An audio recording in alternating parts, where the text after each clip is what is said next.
dan susulah saudara-saudara kami di Madinah.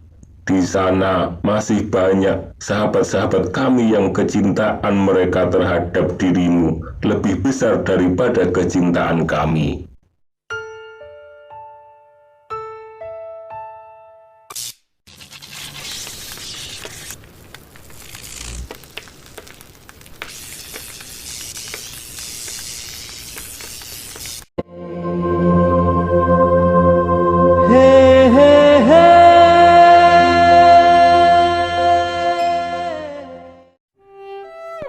Ketika Rasulullah Shallallahu Alaihi Wasallam dan 300 sahabatnya hidup mati akan menghadapi 1000 pasukan lebih dari kafir Quraisy pada perang Badar, sahabat Sa'ad bin Mu'adz berkata, "Wahai Nabi Allah, alangkah baiknya jika kami membuatkan tenda untukmu dan kami persiapkan kendaraan di sisimu.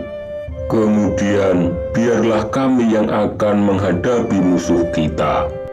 Dan jika Allah menghendaki kemenangan untuk kita dari musuh-musuh kita, itulah yang kami kehendaki dan kami senangi. Namun jika yang terjadi adalah sebaliknya, maka hendaklah engkau menaiki kendaraan itu dan susulah saudara-saudara kami di Madinah. Di sana masih banyak sahabat-sahabat kami yang kecintaan mereka terhadap dirimu lebih besar daripada kecintaan kami. Dan jika kelak engkau harus berperang, mereka tidak akan meninggalkan engkau. Dan Allah akan memenangkan musuh-musuh engkau melalui mereka." Rasulullah Shallallahu Alaihi Wasallam kemudian memuji Sa'ad serta mendoakan kebaikan untuk dirinya. Lalu sahabat-sahabat membuatkan tenda untuk Rasulullah, dan mereka pun dapat memenangkan peperangan dalam perang Badar tersebut.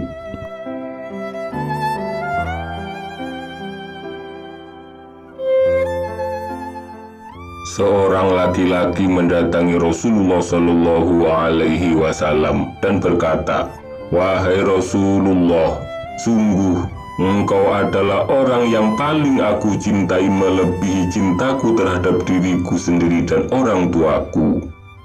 Jika aku sedang di rumah, kemudian teringat akan dirimu, aku tidak sabar ingin mendatangimu dan melihat dirimu. Tapi jika aku ingat akan kematianku dan kematianmu, aku tahu bahwa engkau akan memasuki surga bersama para nabi. Dan seandainya aku dapat memasuki surga, aku khawatir aku tidak akan bisa melihat dirimu." Namun sedikit pun Rasulullah tidak membalaskan perkataan laki-laki itu, sampai Jibril datang membawakan wahyu untuk Rasulullah berupa surat An-Nisa ayat 69. "Dan siapapun yang taat terhadap Allah dan Rasulullah, maka mereka bersama orang-orang yang telah diberi kenikmatan oleh Allah dari golongan para nabi, siddiqin, syuhada, dan orang-orang yang soleh." Kemudian Rasulullah mendoakan orang itu tentang kebaikan untuk dirinya. Dan Rasulullah Shallallahu Alaihi Wasallam membacakan surat An-Nisa ayat 69.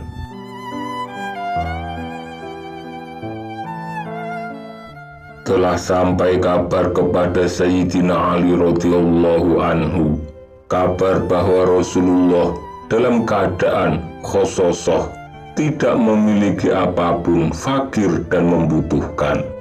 Kemudian seketika Sayyidina Ali pergi mencari pekerjaan untuk menolong Nabi.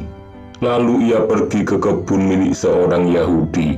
Ia pun menawarkan diri menjadi seorang buruh penyiraman tanaman sebanyak 17 timba. Satu timba dihargai 1 biji kurma. Kemudian Ali pun dibayar dengan kurma yang dipilihkan oleh orang Yahudi tersebut, berupa kurma ajwa sebanyak 17 butir. Lalu kurma itu segera ia berikan kepada Nabi. Rasulullah Shallallahu Alaihi Wasallam pun bersabda, "Dari manakah ini, wahai Aba Hasan?" Julukan untuk Sayyidina Ali. Sayyidina Ali pun berkata, "Aku mendapatkan kabar bahwa engkau sangat membutuhkan atau dalam keadaan khososoh, wahai Nabi Allah. Kemudian aku pergi bekerja untuk mendapatkan ini." Nabi bersabda, "Apakah engkau melakukan ini karena kecintaanmu terhadap Allah dan Rasulullah?" Sayyidina Ali pun berkata, "Benar, wahai Nabi Allah." Rasulullah Shallallahu Alaihi Wasallam pun bersabda, "Tidak ada seorang hamba yang mencintai Allah dan utusannya yang akan cepat sampai kepada Allah selain kefakiran lebih cepat dari air hujan yang mengalir di wajahnya. Dan siapa yang mencintai Allah dan Rasulullah, maka hendaknya persiapkan diri untuk menghadapi banyaknya musibah dan persiapkan diri untuk tetap selalu bersabar." Sahabat Abi Dzar berkata, "Wahai Rasulullah, seseorang mencintai sebuah kaum, akan tetapi tidak bisa berbuat seperti amal mereka."